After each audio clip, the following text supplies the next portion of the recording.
This is No Luck Trucking. I'm Matt. Liz is chilling back in the sleeper. We're about to head out to our next pickup. It's a place we have been before.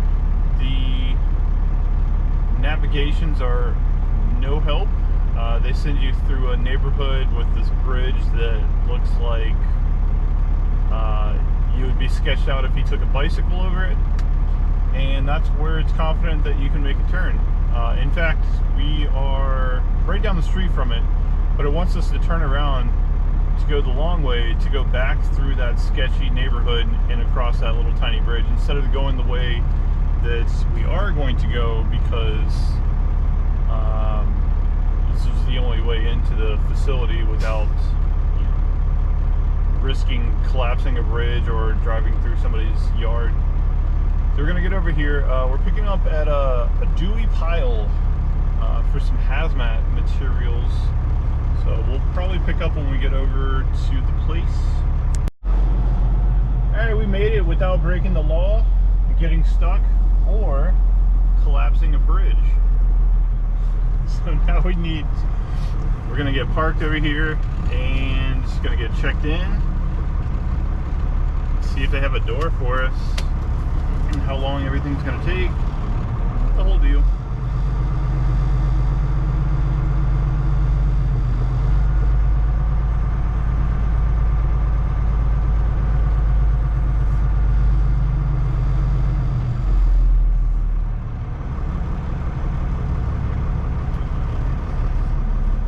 Light pole behind us. Can't go too wild.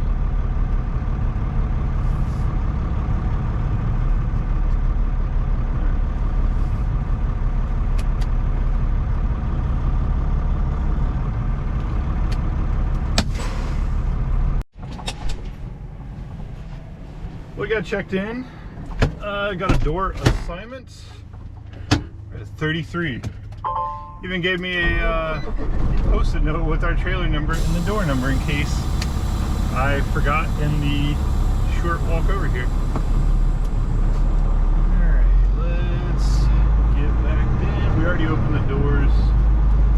We already spotted the spot. Pretty much just gonna whip it around and straight line back right in between these two JB Hunt intermodal trailers. Door 33, and then he said they're going to bring us the paperwork out when we're done.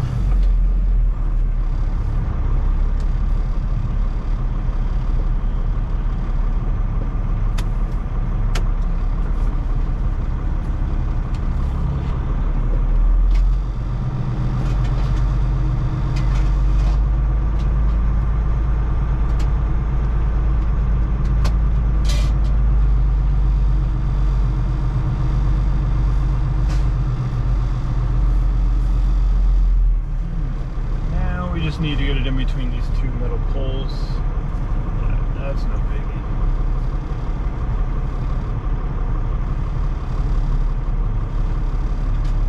Stop and take a look where we are. We are in there, right in the middle.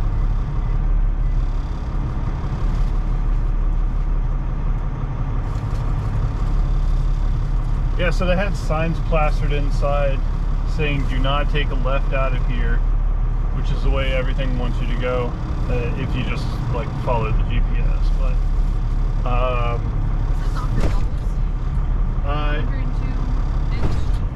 well, it's also single trailer was 28.5, which we're a little bit above.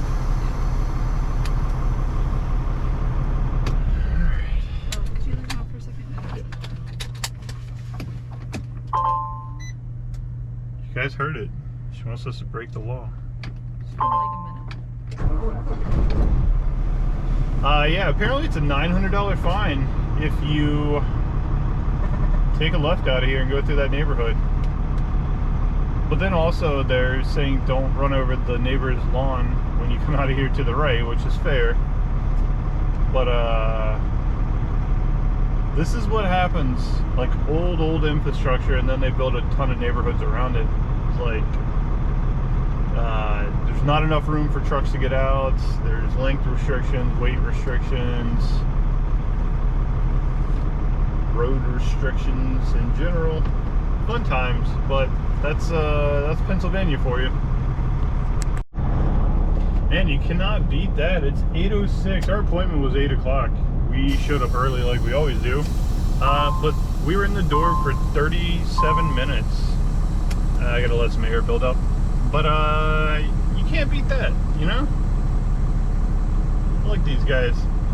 So, I did mention on the last video, last time we came here to pick up a pre-loaded trailer, and they loaded it very, very, like, nose heavy. So we could not move. Yeah, I think it was. We couldn't move the weight around enough to be legal. But I have no recollection of if that load got moved or how it got moved. Alright, looks like we're getting some air in, the cab's rising. We'll, yeah, this one's only going like 400 miles, so we're gonna get a good portion of it done today. Probably most of it, and then find a place to park, deliver in the morning, and this is going to take us to Akron, Ohio. What is the city that we picked up in? This one? Yeah. Parksburg? Yeah, we're kind of out there. Yeah. Yeah, it looks like Parksburg, PA is where we're picking up. Alright, we're gonna get out of the way over here, close the doors, put the seal on.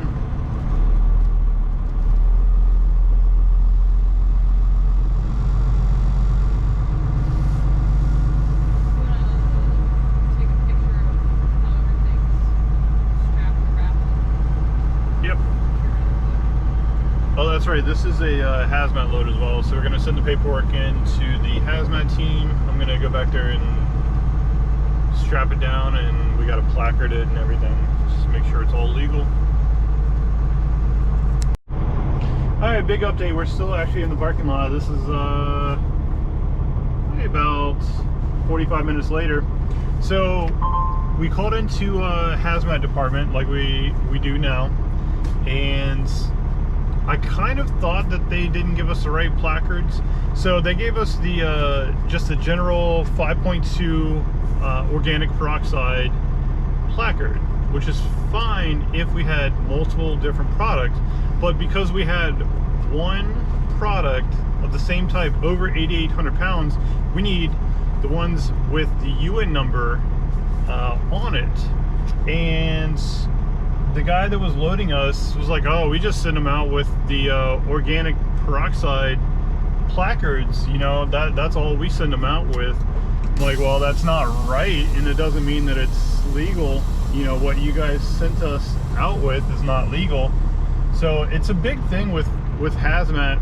And then come to find out, the guy was new on that particular account, like loading the trailers and stuff. So like, who is he to tell us what's legal or not? So we were getting to the point where he's like, yeah, I don't, because, so the thing is, like, yeah, we could have taken the numbers off of other placards and putting them on the blank one that doesn't have UN numbers, but the flame was closer to the middle, and we would be covering that, which is not legal. So I'm trying to explain to this guy the legalities of the placards and how he sent us out with ones that were not legal. And then, you know, everybody always gives the same excuses, like, well, that's what we always do, we never have a problem with it. But they don't have a problem with it. It doesn't mean the drivers don't have a problem with it, because if you get pulled over and you have the wrong placards, you're getting a ticket. Simple as that. And it may not, the information may not go back to them that they gave you the wrong placards, but they may not even care. So it's always in your best interest to fight for what is right on hazmat, because a lot of people will tell you, like, oh, you don't need to strap that, no one ever straps that, no one ever, you know, complains about the placards or anything like that. But I mean, if you're doing the job properly and you want to protect your CDL, sometimes you gotta ruffle feathers. And we were to the point where if his next, like, he finally came back with these, but if he came back and didn't have it or whatever, we would have been back in door 33 getting unloaded, because we're just not gonna risk it.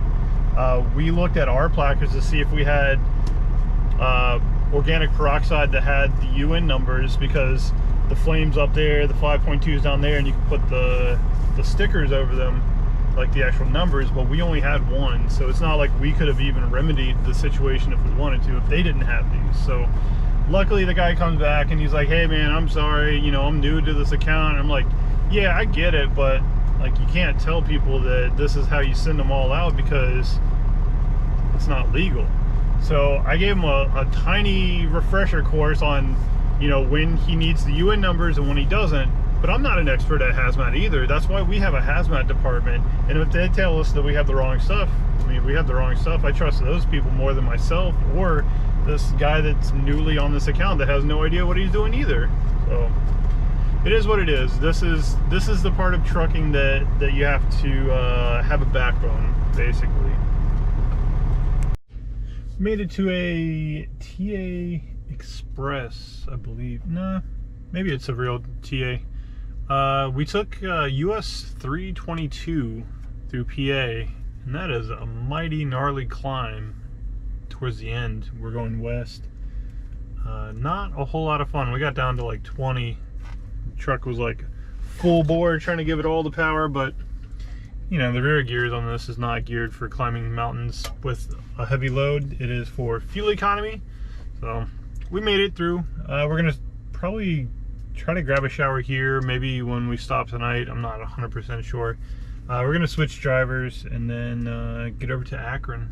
We have about 228 miles to go to the delivery, and I don't know how far the truck stop that we're gonna stop at is. 150. Okay, so yeah, we'll have about 70 miles to do tomorrow.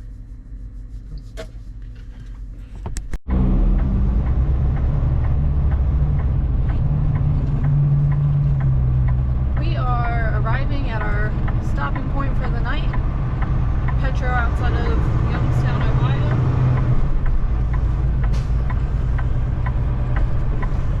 In 1 mile, turn right on I-681.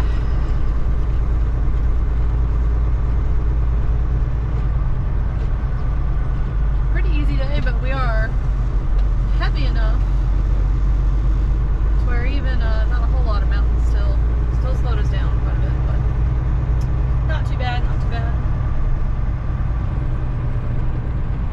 Better, I think, than a lot of the roads in Pennsylvania would have been, because it's nothing but mountains, but at least we avoided some tolls. Alright, we're going to also get some fuel here.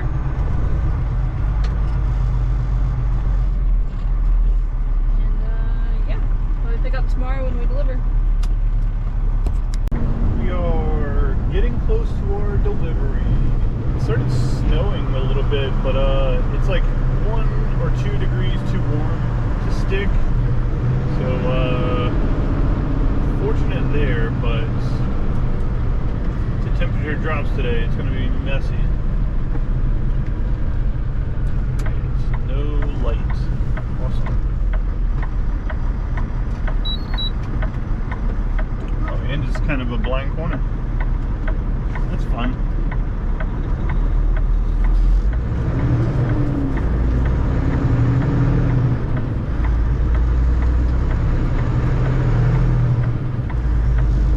In 3/4 of a mile, turn left on South Sea Running Street. Alright, we're gonna figure out where this place is and we'll pick up later. Alright, we found the place. The gate is open. This is a turn lane for the other direction. No turn lane for this one. Alright, let's get in the gates and then we'll figure out who we need to give our stuff to. Shipping and receiving office. I bet that.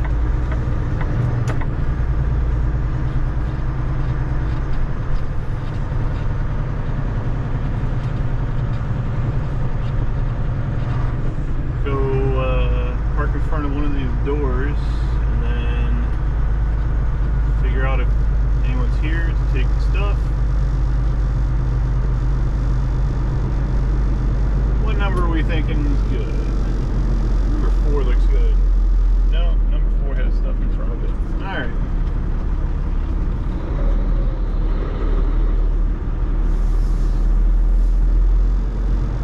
I think we'll just pull an audible and park over here and talk to somebody.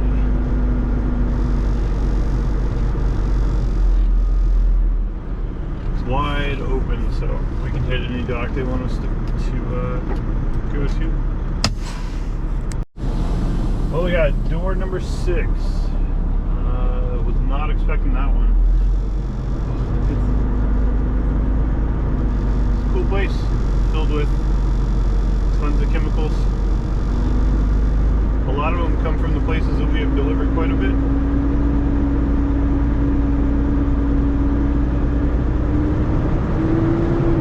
Is this the only one that you can't straight line back? It looks like there's a number.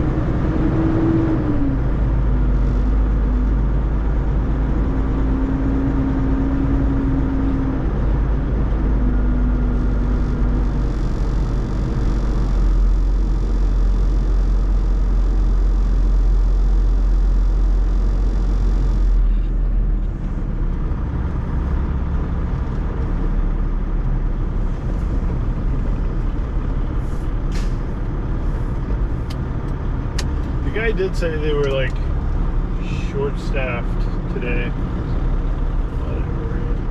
Just give us a door. We'll eat breakfast, take a nap. Just let me know when it's done.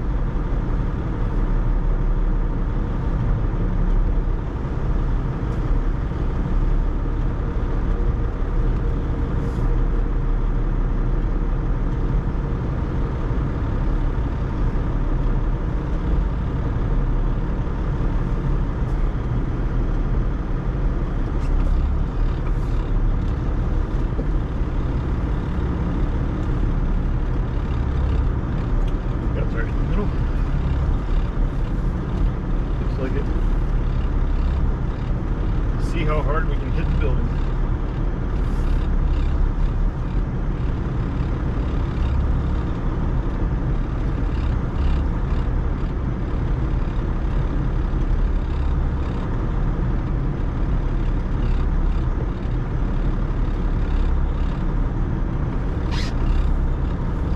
Gently.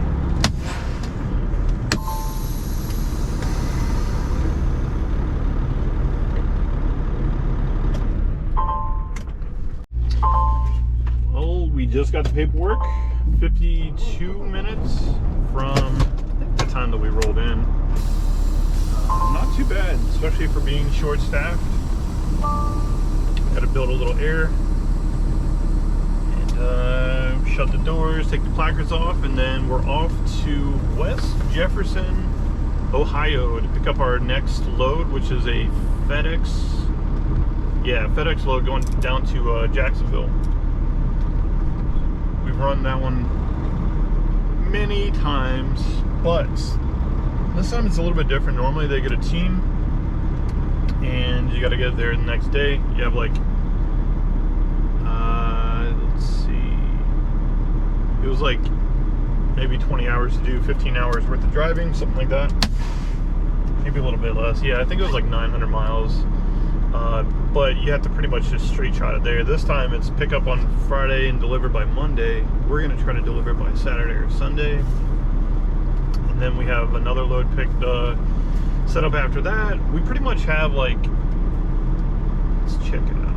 I think we have like 5 loads set up to 1, 2, 3, 4, 5, 6 loads. But most of them are agents that we've worked with before. Yeah.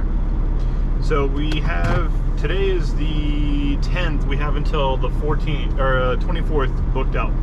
So as long as nothing cancels, but if it does, you know, we'll figure it out like we always do. I think we're going to end this video here. We're pulling up to our next pickup. That's going to start the next video. Thank you guys for watching, and we will catch you on the next one.